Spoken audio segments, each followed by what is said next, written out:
आपल्या सर्वांना माहिती आहे की गेली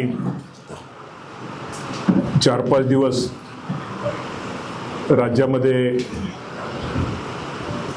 खूप मोठ्या प्रकारची अतिवृष्टी होत आहे। जुनी लोक सांगतात की 40 वर्ष एवढा पाऊस आम्ही कधी पाहिला नव्हता, तेवढा ह्या वर्षी पाऊस पडतोय आणि पावसामुळे खूप मोठ्या प्रमाणामध्ये शेतीचं नुकसान झालंय, घरांचं नुकसान झालंय, काही ठिकाणी जनावरं वाहून गेलेत, काही ठिकाणी माणसं वाहून गेलेत। हे चित्र संपूर्ण राज्यामध्ये आहे। अजून उद्याच्या दिवस पावसाची शक्यता हवामान खात्याचा अंदाज आहे की उद्यापर्यंत पाऊस राहील। त्यामुळे संपूर्ण जर राज्याचा जर विचार आज केला तर राज्यामध्ये या पावसामुळे खरीपाच्या पिकाचं खूप मोठ्या प्रमाणामध्ये नुकसान झालेलं आहे आणि प्राथमिक अंदाजानुसार साधारणतः राज्यामध्ये 20,12,775 एकरावरचं नुकसान झालेलं आहे। 10,000 हेक्टरपेक्षा जास्त बाधित क्षेत्र असलेले 11 जिल्हे त्यामध्ये आहेत। सर्वात जास्त नुकसान हे नांदेड जिल्ह्यात आणि वाशिम जिल्हा, यवतमाळ, बुलढाणा, अकोला, सोलापूर, हिंगोली, धाराशिव, परभणी, अमरावती, जळगाव या ठिकाणी झालेले आहे। या जिल्ह्यामध्ये प्रामुख्यानं जे सर्वाधिक बाधित असलेलं पीक सोयाबीन, मका, कापूस, उडीद, मूग आहेत। या व्यतिरिक्त काही ठिकाणी भाजीपाला, फळपिके, बाजरी, ऊस, कांदा, ज्वारी आणि हळद या पिकांना एक खूप मोठ्या प्रमाणामध्ये फटका हा संपूर्ण राज्यामध्ये बसलेला आहे।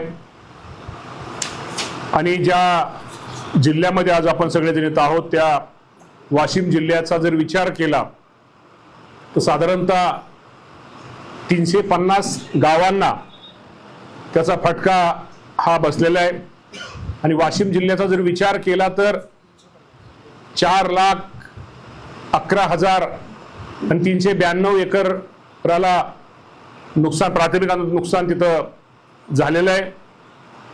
त्याचप्रमाणे आपल्या सगळ्यांना माहिती आहे की 20 ठिकाणी अतिवृष्टी झालेली आहे। मृत व्यक्ती एक रिसोड तालुक्यातला पिराजी गवळी आहे।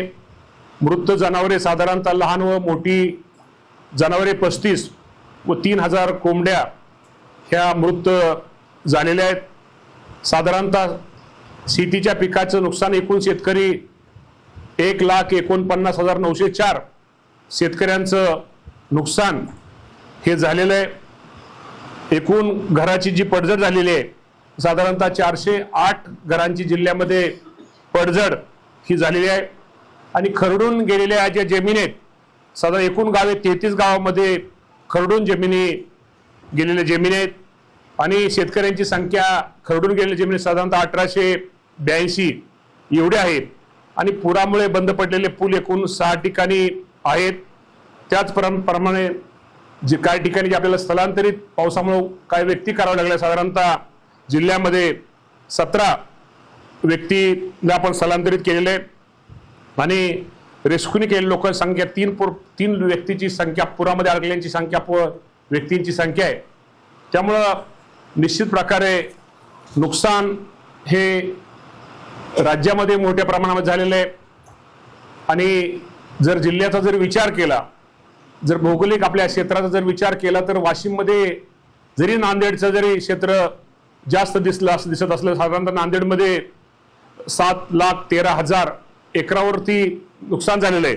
आणि आपल्या वाशिमचं जर क्षेत्र नांदेडच्या तालुक्याने आपले तालुके पाहिले तर 4,11,000 म्हणजे साधारणतः वाशिम जिल्ह्याचं नुकसान हे महाराष्ट्रामध्ये जरी 2 नंबर दिसत असलं तर जिल्ह्याचा जर आकारमान जिल्ह्याचं जर हे पाहिलं तर हे नुकसान हे खूप मोठ्या प्रमाणामध्ये आहे।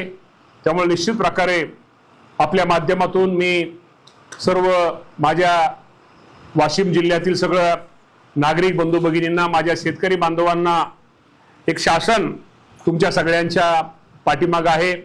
नुकसान भरपाईचे पंचनाम्याचं काम माझ्या महसूल असेल, कृषी असेल, ग्रामसेवक असतील, ही सगळी मंडळी नुकसान भरपाई, नुकसानची पाहणी करतायत आणि ज्याचं ज्याचं नुकसान झालेलं आहे त्याचा पंचनामा करून त्यामध्ये पंचनामा करून तो अहवाल हे शासनाकडे आपल्याकडे सादर करतायत आणि जे ज्याचं नुकसान होईल की शासनाच्या याच्याप्रमाणे निश्चित प्रकारे त्या सर्वांच्या पाठीमागे शासन उभा राहील, त्यांना निश्चित प्रकारे भरपाई ही दिली जाईल.